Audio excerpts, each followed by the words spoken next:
All right, everybody, don't go anywhere. We've got our next special guest. I see he's popped on in here already a little early, which is perfect. I always like it when my attendees and speakers come on a few minutes early so that I know they're there. I'm going to actually have him come on and move him back over to panelist from attendee here on Zoom.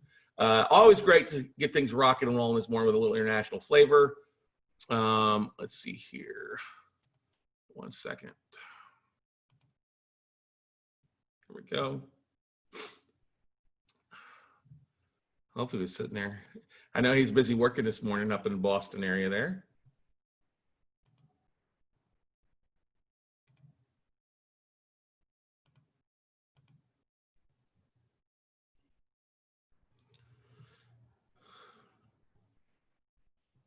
Good morning, Jesse.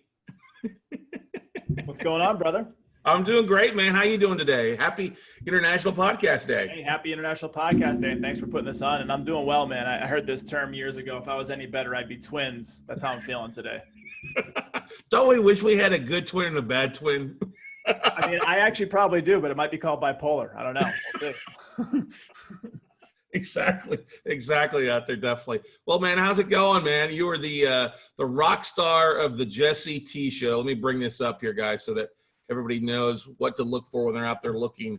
That's not it's James' show. There we go. The Jesse T Show, doing amazing stuff out there. Why don't you share with Podcast Nation, Podcast World, a little about your show and what's the focus of it, and then we'll dive in some Q&A, man. Yeah, man, I appreciate it. Thanks again for putting this on. But the Jesse T Show was inspired by a lifelong curiosity for learning, and it was designed by just my experience in life. And a couple of years ago, I'd set out to capture some great conversations with some great people, and guys like Tim Ferriss. And even though Simon Sinek isn't a podcaster, he motivated me and inspired me. And then now I'm all over the place with people that inspire me. But basically, the Jesse T Show is a show that we highlight entrepreneurs, thought leaders, creators, and athletes, and share their journey with the world, so that people that are listening or watching the show can level up in whatever area of life they want to level up in. And so we just want to have a great conversation, document it, and try to leave the world a little bit of a better place. That's awesome. I love it. How long have you been doing your show? How many episodes are you into? So we've shot over 85 episodes, but we just released 79 today, number 79. We've been doing it just about 2 years. So it's been amazing. It's been incredible. That's awesome. Hey, kudos to you. That's exciting. Are you pre-recording like on a weekly basis, or are you batch recording? What's kind of your process for that? Yeah, so I learned a long time ago that having segments in my week, because this is a labor of love to a degree. It's also a great marketing tool, but my business isn't this full time, and so on Mondays I come in on Mondays and I'll shoot 3 episodes back to back to back. So we do a 9 o'clock, a 10:30, and a 12 o'clock, because my episodes can run anywhere between an hour, a little bit over an hour. So I have some time between each episode. And so what will happen is whatever content that I build, put it in the bank, so to speak, I'll have a few episodes ahead of time. So right now we've shot through episode 85 and we've just released 79. So we have about 6 weeks worth of, ahead time, just in case something happens in business and in life. I have enough stuff recorded to get me through. I try to keep about a month or 2 ahead at all times. That's good stuff there for you. Now, how are you using the podcast with your day in, day out activities? What your I guess you could say your main gig. You know what I mean? My main hustle, which is, being a fiduciary and teaching people how to live well through wealth management. And, so what it's done is it's really introduced me to some amazing people. And it's, I'm a big connector at heart. I believe in relationships. And it's opened the floodgates for relationships and for connecting. And so the people that come on the show, number one, I'm inquisitive and I want to learn. So I want to learn what their master's at or what they're great at. And a lot of times those relationships, they multiply, whether it's those folks come on and they become clients of my 46 and 2 Wealth Partners business, or they're the types of people that I want to be around, and they'll introduce me to similar types of people that would be good for the business. So it's become this great, didn't start off as a marketing tool. It was just kind of this fun little thing that I wanted to do. And it's turned into like the most important marketing piece of my business. That's awesome. I would echo that with what we're doing too. It's amazing to see the growth that comes from it. It's kind of surprising. Yeah, I'm going to record this and put it out there, and oh, holy cow, people are actually listening, right? You know, the cool thing it's done too, absolutely, for sure. It's like people are listening and like you get feedback and you start to hear from people that you didn't even know were listening, and it just makes you feel good. And, you know, the cool thing that it's done is it's in my world as a financial planner, and I'm regulated, even though I'm independent as independent gets. You know, there's things I have to, you know, checks and balances just to make sure I'm not like a gunslinger in the Wild West, right? And in this world, there's a lot of compliance and there's regulation and oversight. And so a lot of financial planners, no matter what level they're at, they're really concerned with how they're marketing, and they're really concerned with how they're getting their voice and their brand out there. And so a lot of times they're not doing things that make them happy. And so what I found is, this type of marketing makes me happy, but also it raises my level of consulting to a degree where they're like, who's the guy who's asking the question? Who's the guy that's running this podcast? You know, it really it gives me a lot of brand equity, and it helps translate over into my business, which it's incredible what it's done.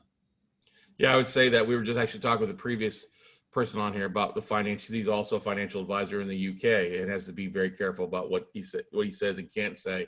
Yep. With the regulations out there. What would you say has been the biggest surprise, besides people listening and the connection stuff, coming to your wealth management aspect of things? Have you seen a boom? Are you seeing people that you probably would have never reached before coming across across your desk for advice and counsel as clients? 100%. So it's a matter of, you know, when you're a financial person, and financial services can mean many things: life insurance sales, annuity sales, or you could be a fiduciary where really you're a consultant and you align with your clients, right? And the thing there is you're always building your business and you're always scaling your business. And what that means is relationships, and either bringing on new relationships or deepening existing relationships. And to do that, you have to get out in front of people and let them know that you exist, and let them know that you could do a job and they could trust you and you're a good person. And a hard thing for people to do in business, especially when you're in the financial world, is, you know, when you lead with, I sell this, or I do this, or I am an advisor here, you know, a lot of times people kind of shell up. It's like religion, politics, and money. Like those few things, if you don't know someone and you lead with one of those things, a lot of times people get uncomfortable. And so for me, when I lead with, hey, I'm a podcast host, I also have this business over here, the conversation dynamic completely changes. And it allows for a more open conversation versus people just immediately putting up their guard. And it's like, okay, well, tell me about what you do over here. Okay, so this is just like a little nugget for people, like if they're selling or if they're marketing or whatever. If you lead with your podcast and you say, hey, I'd like to add value to you, you know, if it would be a good fit for you to be on the show, or if you know someone would be a good fit on the show. Also, I do this business over here. It's just a nice, easy conversation to have versus like you're pushing someone, you know, to sell something. Yeah, it's always better to kind of give versus give. Give it to me, give this to you versus you need to give it to me. You know, that kind of whole dynamic aspect of things out there. What, besides clients and stuff like that, what else has been the biggest surprise for you, Jesse, with your show? The people around the world I'm connecting with are amazing, man. And the things that I've been doing. So I'm a little bit of a weirdo when it comes to total human optimization. I'm into health and wellness. I'm into spirituality. I'm into biohacking. Like I'm into all these weird things that I'm interested in. And the relationships that have come out of this are interesting. So one of the ways that I focus on my spirituality is through teacher plants or plant medicines. And so I was supposed to be in Peru back in May before the world shut down on an ayahuasca journey for 10 days and going out and, you know, finding different things and learning about different things. And that relationship came from a podcast. Like this guy that I met, I'll name drop him, amazing guy, Steve Kuhn, Kuhn, Steve Kuhn. He's a combat veteran. He's this big business badass. And within 5 minutes of talking to him before we did the warm up for the podcast, I was like, are you in the spiritual world at all? And like our whole dynamic and conversation changed. And now I'm going to be hanging out with this guy every year, once a year until I die, and going to Peru on ayahuasca journeys, essentially.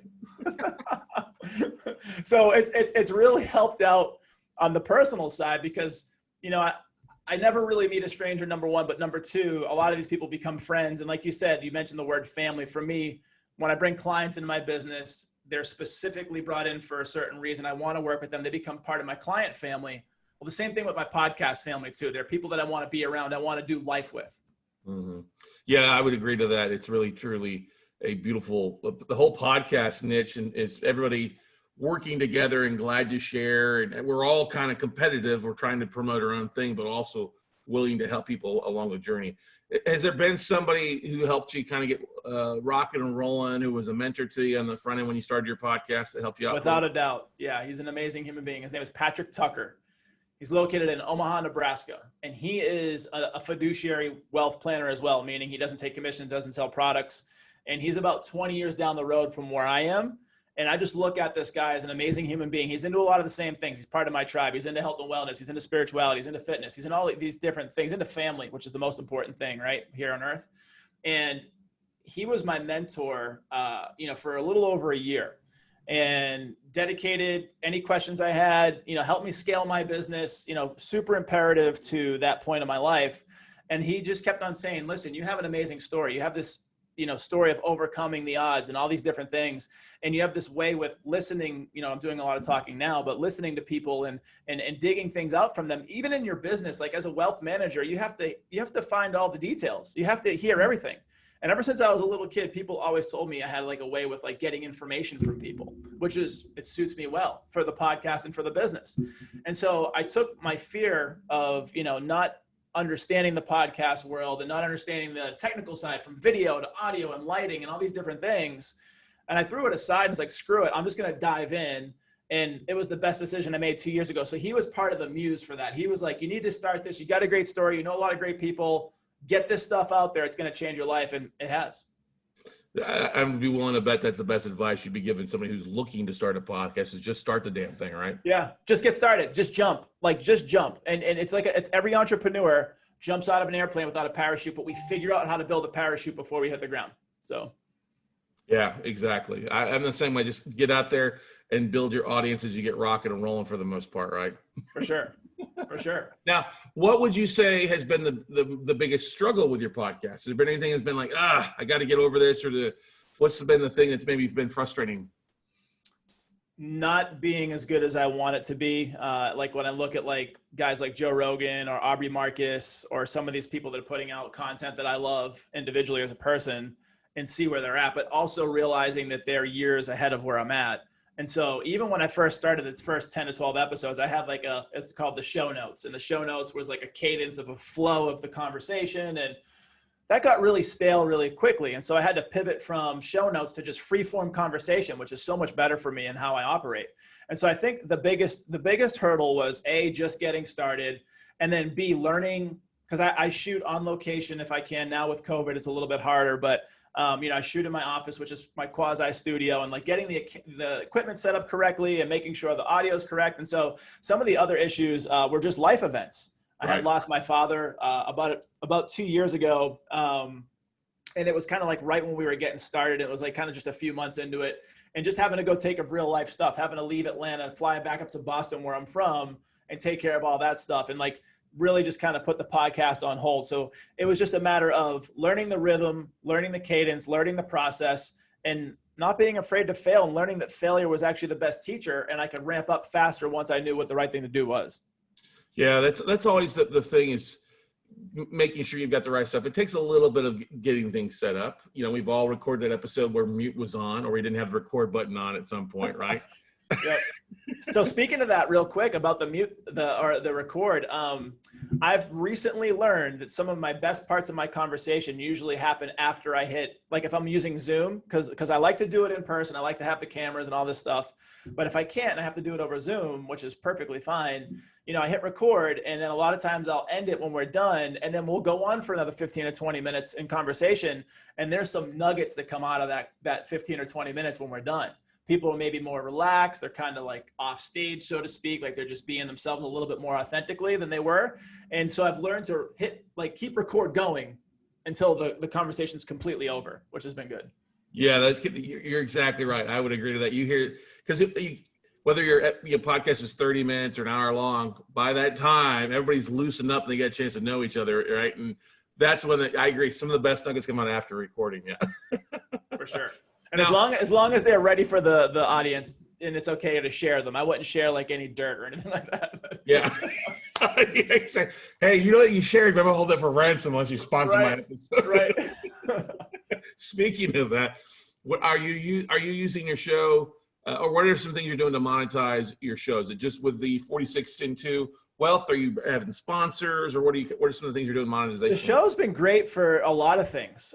So it's definitely helped the business with 46 and 2 Wealth Partners. It's drawn a lot of attention that way, in a good way. It's specifically, I can count the clients that are here because of the Jesse T Show that are now a part of my financial planning business, 100%. So I can see the value there. It's also opened up the door for like paid speaking engagements and conferences. And, again, that crazy story that I've had, being able to share that story and kind of get on a platform and increase that awareness. And then recently, believe it or not, and I'm kind of late to the game on this, but little over 2 years into it, I just started self-promoting on the podcast. So I cut a video a couple weeks ago that talks about 46 and 2 Wealth Partners and what we do. And if you call in, I'll give you a free 15-minute consultation kind of thing. And that's the now new sponsor on the bottom of the screen, like or actually on the screen when you first, check in. But in concert with that, I was like, you know what? I know a ton of great people that have supported me, that want to support. I put together a sponsorship deck at that same time a couple of weeks ago. And I've actually got 2 other sponsors right now that are inking deals, which is really cool. And they're going to come on and I'm going to talk about them for either 6 months or for the year or whatever one they sign up for. And basically now monetizing, which is super cool. So self-promotion, monetizing, and speaking gigs. Yeah, exactly. I would agree to those things. And I think a lot of people get into it. They're scared to self-promote a little bit. And I'm like, why not? That's the easiest thing to do after you've given a few episodes of content so that your audience gets a feel for you. If they keep showing up, they want to hear more about what you're doing and how they can work with you, right? 100%. And by default, if you have a podcast and you're a podcast host, you're self-promoting. Mm-hmm. That's exactly what it is. It's this, the Jesse T Show. By default, I'm self-promoting. So now, what has been the most surprise thing that you've seen outside of clients? What's been the thing that maybe you didn't even expect, besides going to Peru and hanging out in Huayna? It's been the response from people, and then they'll like catch. I've had a couple times, again, I'm here in Atlanta, and I bounce around different parts of the city, and I've had people like come up to me and say, hey, I've seen or heard your podcast, or like, hey, thank you so much for sharing this, and like you really touched on this. And what's also been really cool too is the guests that come on the show.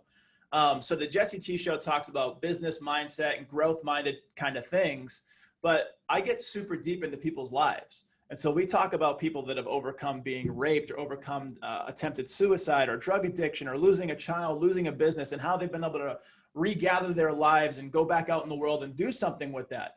And I've had guests that have come on that have talked about some of these horrific things that they've experienced. And then like the next day, they're like, thank you so much. I feel liberated. Like I've been able to speak this into the world, and like, it's helped me here. And so it's just a really, honestly, I'm a big teddy bear too. It's like, it's a really good feel good when someone feels like they were able to be helped, That totally makes a lot of sense.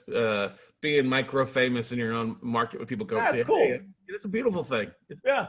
And it's allowed me to connect with some really cool people around the world too. So there's been some amazing people on the show. Everyone I think is amazing, but there's been some like, you would know these names if you've heard them. And it's like, without the podcast, I probably wouldn't have connected with them. So mm-hmm. Yeah, that makes a lot of sense. Now, what would you say distribution wise, as far as marketing your podcast, what would you say has been the number one avenue? And then another thing that maybe you do that is unique to what you're doing? Yeah, so I'll touch on the distribution play. So for me, social media, I'm really big on social media, and just in terms of the 2 places I really feel most comfortable in are Instagram and LinkedIn. Those are my 2 like biggest presences, if that's even a thing, presences, where I have the biggest presence.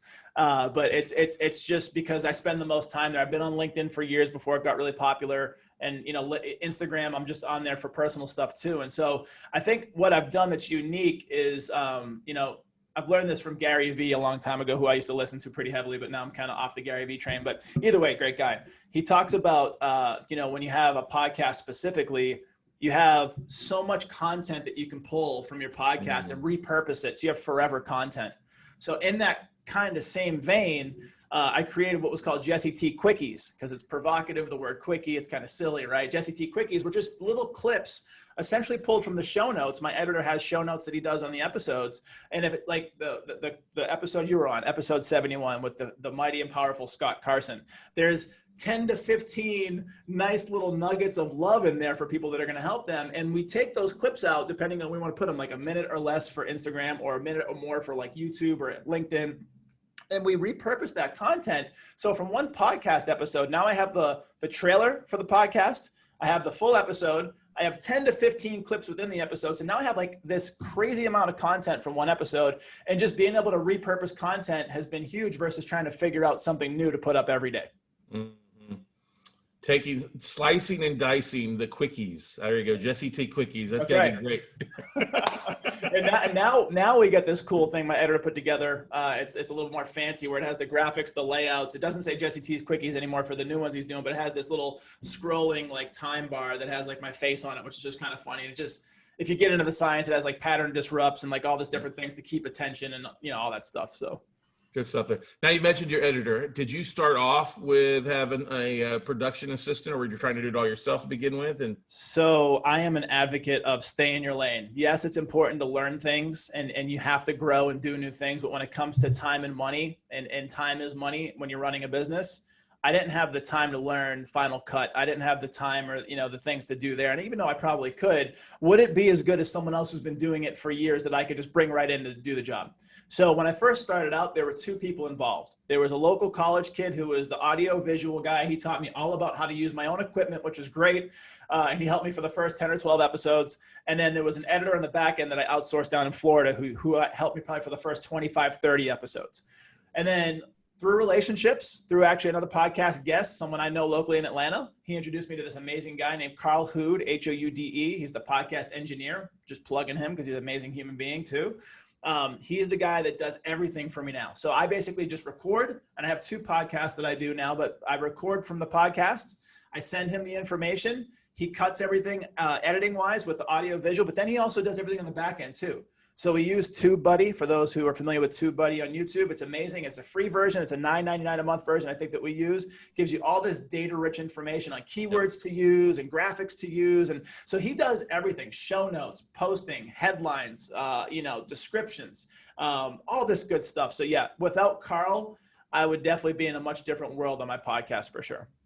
Yeah, I agree to that. I love the stay in your lane. You know, there's a lot of people that, I want to do this because it's a passion of mine. It's something I've got to do. You're not an official podcaster unless you've edited hours, taking 10 minutes and turning it into a 4-hour editing session. You know what I mean? No, not for me. Listen, I do so much of my day anyway. If I were to try to do that, like, there would just be no time. There would be no time. Yeah, exactly. I would not do it if I had to do it, right? Maybe one day, but I'd rather learn how to sing or go do photography than learn how to do editing. So. Or I'd rather spend the time traveling somewhere. That's what I would rather do. Now, speaking of that, obviously it's been a bit of a weird thing. I found that having podcast episodes and being able to connect with people like you, like we're doing today, is, while it's not 100% like it is to meet in person, it's still much better than being holed up and without talking to people. For sure. You know? For sure. Is there, before everything happened, is there a podcasting group in Atlanta that you would connect with or network with on a regular basis, or a local audience or a support group? Yeah, no, not necessarily a local support group. It's been this amalgamation of relationships. And so, like, as you know, and as everybody knows who's probably speaking today, like, once you have your own podcast and once you start guesting on other people's podcasts, you start to run in these circles of other podcasters. And so virtually, I've been able to build this network of people that are podcasters that are, they want to get people on their show. And so the guests that have come on my show, maybe I'll make introductions for them. Podcast hosts that want to have me on their show to tell my story and share my journey. It's been just like this beautiful virtual network. So I haven't had to go anywhere. It's actually worldwide. So I have people in different parts of the world, different parts of the United States that are a part of this group. And just as a side note for that, I've built other groups because of these relationships. So I put together this thing called the Masculinity Movement a while back, which is just teaching men how to show up better in the world and do better in their life, their businesses, their relationships, and all these places. And most of those people came through the podcast either as guests or hosts of other podcasts. So it's been incredible. Yeah. Well, that takes me to the next thing. With your audience and online community from the podcast, you're bringing people in through your groups. Do you have a group just for the Jesse T Show or the Masculinity Project? Do you have both? What's been working well for you? Yeah, so I've really focused on the Masculinity Movement for a while. I got a lot of people that had come through the show one way or another to be a part of that group. And it's a change, it's a brotherhood, it's a movement. It's a place where men can feel safe to share successes, things that we're working on. And again, a lot of those people came through either as guests or other podcast hosts, which has been great. As far as podcasting central, this is like in terms of like specific, I haven't put anything together yet. And I know that I probably will at some point. And I think the way that it's going to look is just like, I think it'll start off as all the guests, because now we've had 85 guests, or maybe there's been a couple repeats, but let's just say maybe 75 to 80 guests. And that's been a great network. And for them to network together, because a lot of them are business owners or founders or entrepreneurs or, creators of something. A lot of them can get together and build commerce together. And then for me, it's been like this beautiful source of almost endless referrals for my business or for other podcast guests in the future. So yeah, that's definitely something that's on the horizon, but I haven't tackled that part yet. Awesome. Where do you see your show in the next 80 episodes if you're going there? Looking forward to the next 2 years or the year and a half there for you. What are some expectations? And I know you're a big goal setter, goal oriented, just like me. I mean, that's why we get stuff done, because we have goals.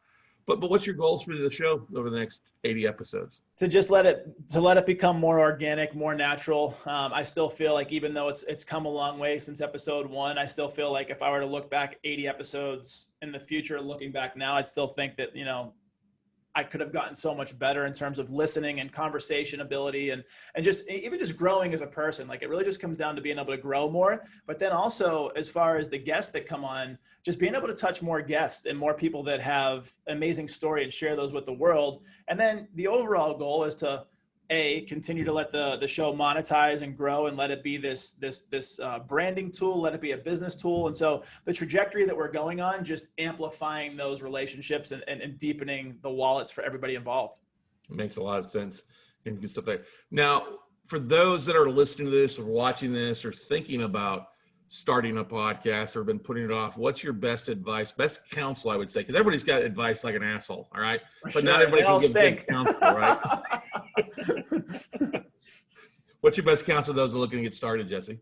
It's really cliche, but it matters in anything you're doing. So like, let's say you're and I'll give you some context. Let's say you're into health and wellness. You're just starting your journey. You're into fitness. You want to go to the gym, or you should be going to the gym or working out at home, but you just don't go because you just don't feel like it.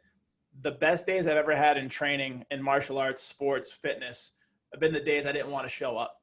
And it's just show up. And that's what I would say is just show up. The days that you don't want to train, the days that you don't want to learn, the days that you don't want to do the podcast, you build these little, like David Goggins talks about, you build these little calluses in your mind and you get mentally stronger and you become a better person. You become a better human being. And so all that to say, just like Nike says, just do it. And that's what I had to do with the podcast was just get started. Just sit down and record myself and fumble through the words and be awkward and sweat because I'm a sweaty guy and like be nervous and like all these different things. Just do it. And then eventually you'll just get better. So just do it. Just get started. That's my best piece of advice. If you're thinking about it, if you have a tug on your heart, if you have an idea, you feel like you can help people solve a problem, or you just want to talk because you love to talk, just do it. And when you started, did you do a lot of research to kind of identify and see other podcasts are out there, or what you borrowed and liked from others and applied it to your For show? sure. And I had done this in my whole life through sports specifically. Like if I knew someone was a better shooter in basketball or making better passes or better rebounder, like I would try to learn from them and steal from them, like what their secrets to success were. And that's kind of the idea of the Jesse T Show, is sharing those secrets of success. And so with that, I would look at podcasts that I liked, that I admired, like Tim Ferriss back in the day, and some of these new ones like Joe Rogan, and looking at how their cameras are set up or looking at how their conversation flows are going, and I adopted what I liked from their style. And then for the technical side, I found people that were podcast engineers or people that understood cameras and lighting, and I would just pick their brains. What's the best camera to use? What's the best SD card to use for being able to do 4K? Like all these technical things, I would just seek out the information. So again, it just goes back to that curiosity of learning and wanting to find out. Now, would you go back and say, spend a lot of money on, product like webcams and microphones or cameras to begin with, or just kind of get out there and get started? Grow where you're planted, right? And so if you have the funds and you can afford to do this, do it however you want, but just know that it's going to be a labor of love until you get paid, until someone actually kicks in that first, sponsorship, or you get your first client because of it. You have to look at it either way. But if you don't have the money, you know what the best thing to do is? And I heard the guy on last time he was talking about was Anchor. Take this guy or this girl, right? Take this phone, hit record, and use the tools that come along with it, like Anchor and different things. And you can get a great product out of that, right? And you have to learn and grow. And so I would just basically say, and this is my financial planner coming out, don't spend more than you make, right? Like be practical. And if you have a ton of money, go hard, hire people, like do what you got to do. If you have zero money, that's just as fine in terms of starting the podcast. Grow from where you're planted, start where you can, and just start producing content. I love it. I would agree to that 100%. My first 150 episodes were Facebook Lives. Beautiful. You know, that's beautiful. Yeah.